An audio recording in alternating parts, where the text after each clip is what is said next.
This is King Tips. So time change. I'm going to show you guys how to change back the time. So I have the Casio G-Shock GA-100A.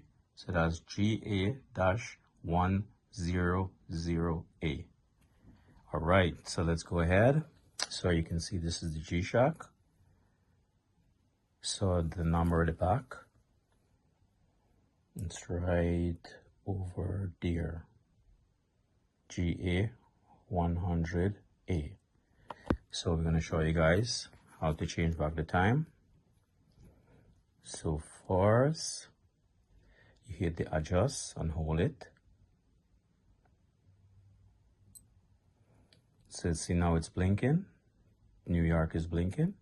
So hit the mode one time. So that's on. Hit again.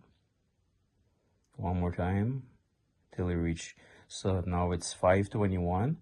So we got to go 6:21. So on the right side, you hit the reverse button one time. So now it says 6:21. So the time is correct now. Time is changed. So you go back to 6:21 instead of 5:21.